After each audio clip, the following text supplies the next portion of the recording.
बीमा सखी योजना के साथ साथ प्रधानमंत्री जी ने वहाँ पर महाराणा प्रताप बागवानी विश्वविद्यालय जो पढ़ाया जा रहा है का भी एक शिलान्यास आज उन्होंने किया है। प्रधानमंत्री जी सिर्फ और सिर्फ इतना ही कि किसानों को कितनी एमएसपी हमारी सरकार के कार्यकाल के दौरान दी गई, इतना ही बोले। बाकी किसानों के बारे में चाहे फसल की बात हो, चाहे किसान हित की बात हो, किसी प्रकार का कोई जिक्र नहीं आया।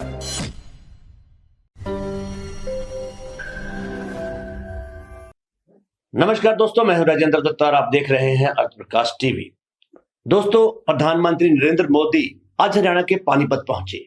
वहां पर उन्होंने बीमा सखी नामक एक योजना, जो महिलाओं के लिए बड़ी योजना है, वो लॉन्च की। लेकिन दूसरी तरफ आज फिर से पंजाब और हरियाणा में जो किसान आंदोलन है वो शुरू हो रहे हैं। क्या किसानों पर इस समय पर, इस मौके पर प्रधानमंत्री नरेंद्र मोदी ने कुछ कहा? क्या बोले वो? और पूरे देश में जो किसान है, किसान आंदोलन है, उस पर क्या क्या चर्चाएं हो रही हैं? क्या कुछ नया अपडेट है? इसी पर बात करने के लिए मेरे साथ हैं सतीश मेहरा जी। आइए उनसे चर्चा करते हैं। मेहरा साहब, सबसे पहले तो आपका स्वागत है हमारे स्टूडियो में। धन्यवाद, नमस्कार। मेहरा साहब, आज प्रधानमंत्री नरेंद्र मोदी पानीपत पहुंचे। वहां पर उन्होंने एक बीमा सखी नामक एक योजना, जो है औरतों के लिए बड़ी योजना है, वो लॉन्च की है। तो इस मौके पर क्या उन्होंने कोई किसानों को आश्वासन दिया, किसानों के बारे में बोले? क्योंकि पूरे पंजाब में, हरियाणा में, इवन उत्तर प्रदेश में भी जो किसान आंदोलन है फिर से जो है वो शुरू हो रहे हैं। देखिए, जैसा आपने बताया कि आज प्रधानमंत्री जी पानीपत में आए और एक जो बीमा सखी योजना वो योजना लॉन्च की है, और एक बहुत महत्वपूर्ण योजना कह सकते हैं महिलाओं के लिए, महिलाओं के हित के लिए, क्योंकि महिलाओं को रोजगार मिलेगा और एक बहुत अच्छी महत्वपूर्ण योजना है वो। और पानीपत का इसलिए भी महत्वपूर्ण है कि पानीपत में पहले भी प्रधानमंत्री जी 2015 में 22 जनवरी 2015 में आए थे और हरियाणा से ही बेटी बचाओ बेटी पढ़ाओ योजना की शुरुआत की थी, और उससे कहीं न कहीं एक सेक्स रेशो में इजाफा हुआ, पूरे देश में इजाफा हुआ, हरियाणा में इजाफा हुआ। और आज जो बीमा सखी योजना की जो शुरुआत की है, उससे भी महिलाओं को निश्चित रूप से फायदा होगा जी। और महिलाओं, और इस अवसर पर जो प्रधानमंत्री जी ने महिलाओं से जुड़ी हुई सारी की सारी योजनाओं के बारे में, क्या लाभ है और किस किस तरह से क्रियान्वित वो योजनाएं की जा रही हैं, चाहे नमो दीदी ड्रोन योजना हो, चाहे कृषि सखी योजना हो, चाहे पशु सखी योजना हो, चाहे और तरह के जितने भी महिलाओं से जुड़ी योजना, उन योजनाओं के बारे में उन्होंने तफसील से बताया और किस प्रकार से योजनाओं से महिलाओं को फायदा होगा। सारे के सारे उन्होंने एस्पेक्ट उन्होंने अपने भाषण में बताए। और इसमें मुझे लगता है कहीं न कहीं जो सिर्फ और सिर्फ महिलाओं पर जोर दिया गया उस कार्यक्रम में, वो एक दिल्ली इलेक्शन को देखते हुए भी एक कयास लगाए जा रहे हैं कि कहीं न कहीं दिल्ली में जो चुनाव आगे 2 महीने में चुनाव होने वाले हैं, उसमें भी कहीं न कहीं इनको महिलाओं से लाभ लेने के लिए और इन योजनाओं का लागू करना और योजनाओं के बारे में पूरे देश में बताना, और इस तरह से कहीं न कहीं दिल्ली की महिलाओं को एक साधने का कार्यक्रम भी ये माना जा सकता है। जिस प्रकार से महाराष्ट्र में लाडली बहना योजना थी, उनके उसमें एक महायुति को, बीजेपी भारतीय जनता पार्टी को फायदा हुआ है, उस योजना से चुनाव से पहले लॉन्च की गई थी। इस प्रकार से जितने भी महिलाओं की से जुड़ी हुई योजना है, कहीं न कहीं महिलाओं को लाभमंद करने की कोशिश इनकी सफल हुई है भारतीय जनता पार्टी। और ये कार्यक्रम भी मुझे लगता है इसी दिशा में पानीपत में शुरुआत की गई। दिल्ली के लगता हुआ ये क्षेत्र है पानीपत का, एनसीआर में आता है, तो इससे कहीं न कहीं दिल्ली के लोगों को दिल्ली की महिलाओं को अपने पक्ष में करने के लिए ये भी शुरुआत की जा सकती है। इस बीमा सखी योजना के साथ साथ प्रधानमंत्री जी ने वहां पर जो करनाल के उचाणी गांव में महाराणा प्रताप बागवानी विश्वविद्यालय जो बढ़ाया जा रहा है, उसके जो मुख्य परिसर है उसका भी एक शिलान्यास आज उन्होंने किया है। और ये विश्वविद्यालय किसानों से जुड़ा हुआ विश्वविद्यालय है। बागवानी किसानों का ही पेशा है और किसान ही इसमें जुड़े हुए हैं, तो किसानों को जब किसानों को पंजाब और हरियाणा के किसानों को ये पता चला कि बागवानी विश्वविद्यालय के मुख्य परिसर का भी आज शिलान्यास होने जा रहा है, तो किसानों की अपेक्षाएं कुछ न कुछ बढ़ी थी प्रधानमंत्री के दौरे से। क्योंकि आज जो वर्तमान में पंजाब में और हरियाणा में किसानों का एक एमएसपी को लेकर जो आंदोलन जी चल रहा है, और बड़ा उग्र आंदोलन कह सकते हैं। पहले भी 2 साल पहले जो पूरे देश में कह सकते हैं, दिल्ली में बहुत बड़ा आंदोलन किसानों ने किया था, बिल्कुल। उसी की तर्ज पर आंदोलन किसान करने जा रहे हैं। जिस तरह से कल आपने देखा शंभू बॉर्डर पे किसानों के साथ पुलिस की झड़प हुई जी और किसान पैदल ही जाने के लिए एक जद्दोजहद कर रहे थे दिल्ली में, हरियाणा सरकार की तरफ के साथ और पंजाब के साथ किसानों का लगातार संघर्ष होता रहा है किसान आंदोलन को लेकर।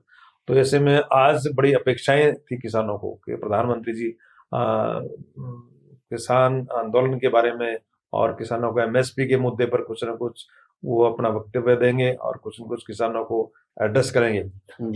लेकिन जब उन्होंने महाराणा प्रताप विश्वविद्यालय का के मुख्य परिसर का उद्घाटन का जो शिलान्यास का जो जिक्र किया, उन्होंने केवल और केवल एमएसपी की इस एस्पेक्ट में बात की कि एमएसपी हरियाणा सरकार द्वारा इतना दिया गया है। तो उन्होंने बताया कि हमारी सरकार के दौरान 3 योजनाओं के दौरान जो तीसरी योजना है, पिछली 2 योजनाओं में 1.25 लाख करोड़ रुपए एमएसपी की धनराशि किसानों को दी जा चुकी है जी। तो इस तरह से एड्रेस किसानों को उन्होंने किया है। लेकिन एमएसपी पे खुलकर सीधा एमएसपी किसानों को दी जाएगी, किस शेप में दी जाएगी, इस तरह की बात बिल्कुल भी किसी तरह खुलकर कहीं भी किसानों के हक में उन्होंने कुछ भी नहीं कहा। किसानों के लिए किसी तरह की ना तो कोई घोषणा की है और ना ही एमएसपी तो की ही नहीं। एमएसपी के बारे में उन्होंने बताया कि इस साल 14,000 करोड़ रुपए की राशि एमएसपी के रूप में किसानों को दी गई है। लेकिन इसके इतर प्रधानमंत्री जी सिर्फ और सिर्फ इतना ही कि किसानों को कितनी एमएसपी हमारी सरकार के कार्यकाल के दौरान दी गई है, इतना ही बोले। बाकी किसानों के बारे में किसी भी, चाहे फसल की बात हो, चाहे किसान हित की बात हो, किसी प्रकार का कोई जिक्र नहीं आया। ऐसे में मुझे लगता है किसानों को एक जो आशा थी किसानों को, उससे कहीं न कहीं निराशा याद लगी है किसानों को। और एक एस्पेक्ट था, उनको एक अपेक्षा थी कि आज प्रधानमंत्री जी हरियाणा आए तो किसानों के बारे में कोई न कोई विशेष घोषणा करेंगे। बिल्कुल। हरियाणा और पंजाब किसान प्रदेश है कहा जाता है, और किसान नहीं, हरियाणा और पंजाब में सबसे ज्यादा जो रोजगार है, जो जुड़े हुए हैं लोग, चाहे श्रमिक हो चाहे किसान हो, सबसे ज्यादा किसानी से जुड़े हुए हैं, एग्रीकल्चर से जुड़े हुए हैं। इसलिए यहाँ पे कुछ न कुछ किसानों की अपेक्षाएं बड़ी थी। मेरा सब पिछले दिनों जो उप राष्ट्रपति हैं जगदीप धनखड़ जी, उन्होंने किसानों के हक में एक बयान दिया और कृषि मंत्री को उन्होंने कहा कि किसानों के साथ किए गए वादे पूरे किए गए, नहीं किए गए, या उनको समय दिया जाए कि वो कब पूरे होंगे। और दूसरी तरफ नितिन गडकरी ने भी किसानों के हक में कहीं ना कहीं बातें कही हैं। तो इससे क्या लगता है कि कुछ फैसला हो सकता है? क्या संकेत मिलते हैं कि किसानों को उनकी एमएसपी की बात करें, या उनकी जो मांगे हैं, या उनकी 3 जो मांगे उन्होंने रखी हुई हैं, क्या वो उनको मिल पाएंगी? देखिए, बहुत महत्वपूर्ण बात है जब देश के वाइस प्रेसिडेंट, उप प्रधानमंत्री और जो उप राष्ट्रपति जो देश के सबसे बड़े दूसरे पद पर विराजमान है जी, उनका किसानों के समर्थन में इस तरह का बयान देना एक बहुत महत्व रखता है। बिल्कुल, इस अपने आप में बहुत बड़ा, और उससे भी कहीं न कहीं किसानों की अपेक्षाएं बढ़ी हैं।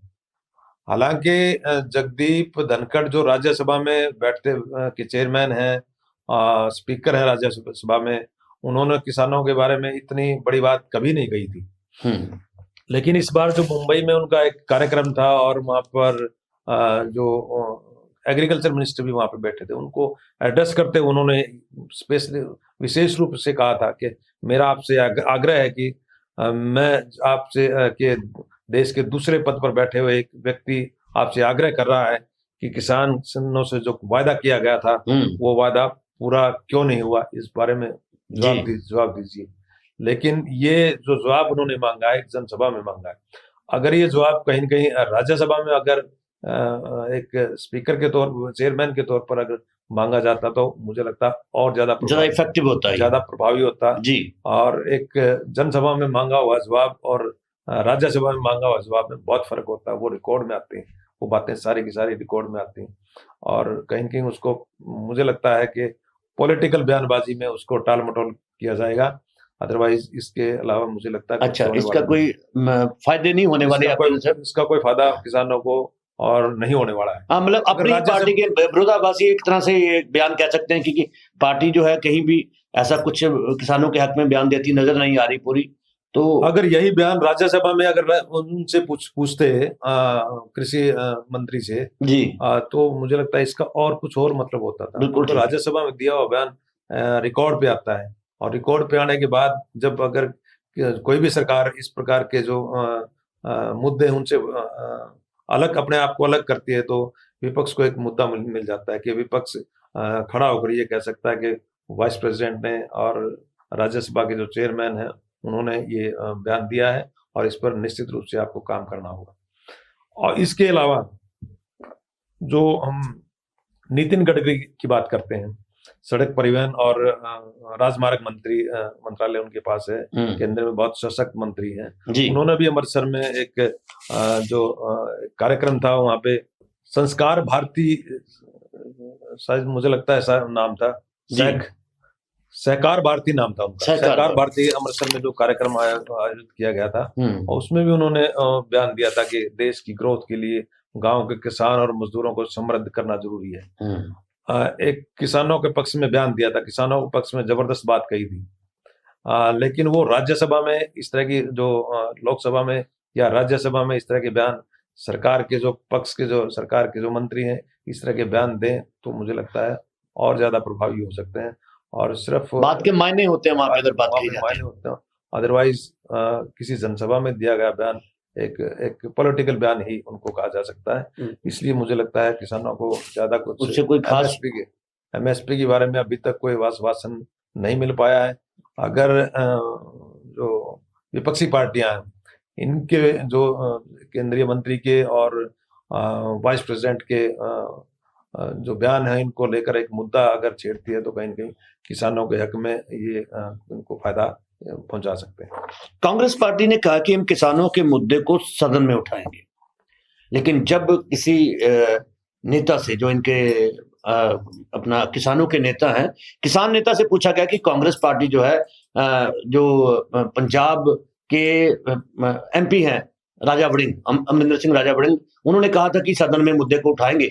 जब ये बात पूछी गई किसान नेता से तो उन्होंने कहा कि ठीक है, सारी राजनीतिक पार्टियां जो हैं इसको राजनीतिक रोटियां सेकने की कोशिश कर रही हैं, वो भी सेक ले।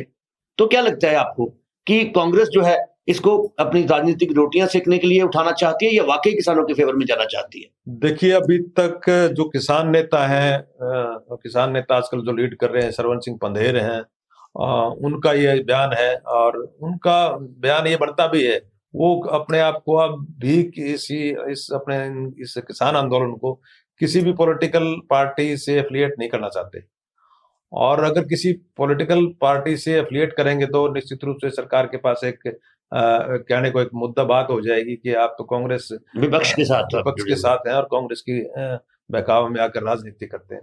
लेकिन सरवन सिंह पंधेर ने क्लियर कर दिया है, साफ कर दिया कि वो किसी पार्टी के समर्थक नहीं है और अपनी जो कांग्रेस पार्टी के नेताओं ने जो बयान दिया है वो अपने बयान देते रहे, हमें उनसे कोई मतलब नहीं। वो उनकी राजनीति पॉलिटिकल जो राजनीति है वो बात करते हैं, वो करते हैं, लेकिन उन्होंने क्लियर कर दिया है कि हम किसी भी पॉलिटिकल पार्टी के बहकाव में आकर अपना आंदोलन को इधर उधर और या किसी के गोद में बैठ के हम किसी तरह की आंदोलन के पक्ष में जो कार्रवाई कर रहे हैं वो नहीं करेंगे। साल 1.5 साल 2 साल पहले किसान जो है वो एक लंबा समय दिल्ली बॉर्डर पर बैठे रहे। प्रधानमंत्री ने उनको आश्वासन दिया कि उनके जो 3 मांगे हैं उसको पूरा कर लिया जाएगा, लेकिन उसके बाद भी वो मांगे पूरी नहीं की गई। तो अभी फिर जो किसान हैं वो आंदोलन कर रहे हैं, तैयारी कर रहे हैं दिल्ली जाने की, चाहे हरियाणा के किसान है या पंजाब के किसान है, चाहे उत्तर प्रदेश के किसान है, वो फिर से दिल्ली बॉर्डर पर आके बैठने की कोशिश कर रहे हैं। तो क्या लगता है कि इसका हल जो है भविष्य में निकल सकता है या ये चीजें ऐसे ही चलेंगी? देखिए, जब किसानों का आंदोलन दिल्ली में था, तो आंदोलन जब खत्म हुआ, प्रधानमंत्री की तरफ से एक सकारात्मक बयान जो आया था एमएसपी के बारे में, एमएसपी पे विचार करने के बारे में। और इस तरह के जो प्रधानमंत्री एक बहुत बड़े हमारे देश के लीडर हैं, सर्व सर्वा सर्वे सर्वा हैं। अगर उनका कोई बयान इस तरह का आता है तो उनका कोई मतलब होता है। तो इसी को समझते हुए किसानों ने अपना आंदोलन जो है खत्म किया था। और किसानों को एक आशा बनी हुई थी कि आने वाले भविष्य में कहीं न कहीं एमएसपी देश के किसानों को एमएसपी मिलेगा। और जो एक स्वामीनाथन रिपोर्ट है वो वो लागू होगी। उससे स्वामीनाथन रिपोर्ट में किसानों को फायदा होने वाला है। किसान की उपज, उनके जो उनका जो लागत है, फसल की लागत है, उससे मुनाफे में और ज्यादा मुनाफे में खरीदी जाएगी। और इस किसानों को इस तरह से मुनाफा देने के साथ साथ किसानों को फायदा होने वाला था। लेकिन उन्होंने स्वामीनाथन रिपोर्ट भी अभी लागू नहीं हुई। स्वामीनाथन रिपोर्ट का भी आश्वासन मिला था, लेकिन अभी तक स्वामीनाथन रिपोर्ट के बारे में भी और एमएसपी के बारे में भी केंद्र सरकार की तरफ से कोई मुझे लगता है कोई भी निर्णय किसानों के हक में नहीं आया है। तो इसीलिए किसानों ने अब दोबारा से, पंजाब के किसान हैं और वो हरियाणा के किसानों को भी साथ में जोड़ रहे हैं। हरियाणा की जो अलग अलग किसान यूनियन है वो भी उनके साथ जुड़ रही हैं। और वो एक बड़ा आंदोलन करने के मुझे लगता है मूड में दिल्ली में ही फिर से। लेकिन अब जो पहले की तरह जो ट्रैक्टरों से और ट्रालियों से भरकर किसान दिल्ली में गए थे, वो कहीं न कहीं उस पे किसान भी माने थे अभी पीछे कि ट्रैक्टर ट्रालियाँ नहीं लेके जाएँगे, जो पैदल उनका जत्थे जाएँगे। कल जैसे शंभू बॉर्डर पर 101 लोग जो किसान हैं, वो जाने के लिए तैयार थे, लेकिन पुलिस द्वारा उनको रोका गया। और किस प्रकार से उनकी बातचीत हुई, पहले उन्होंने लिस्ट माँगी, जो लिस्ट दी गई वो कहते हैं लिस्ट फेक है। इस तरह की बातें जो सामने आई, क्या उनका आपस में जाने और रोकने का जो समझौता नहीं हो पाया था। तो अभी मुझे लगता है किसान भी अभी नई रणनीति के लिए आगे आएँगे। जी। और जो एक उसमें रोड रोकने से संबंधित पीआईएल जो सुप्रीम कोर्ट में डाली गई थी, उसको भी मुझे लगता है वापस कर दिया है। और अभी नई रणनीति के जी, साथ वो भी खारिज हो गई है हाँ, सुप्रीम कोर्ट की ओर से। नई रणनीति अब किसान नेता तैयार कर रहे हैं और कैसे वो आंदोलन को आगे बढ़ाएंगे और सरकार उनको किस प्रकार से आश्वासन देती है। और एमएसपी का के बारे में, स्वामीनाथन रिपोर्ट के लागू करने के बारे में किस तरह से केंद्र सरकार उनको आश्वस्त करेगी, तो ये आगे देखने वाली बात है। किसान आगे क्या कदम उठाएंगे, सरकार उनके लिए क्या करेगी, क्या उनकी मांगों को मान लिया जाएगा, या फिर किसान जो है फिर से एक बार एक बड़े आंदोलन की तैयारी में शुरू हो जाएंगे? मेहरा साहब, आप हमारे स्टूडियो आए, आपका बहुत बहुत शुक्रिया। धन्यवाद, नमस्कार।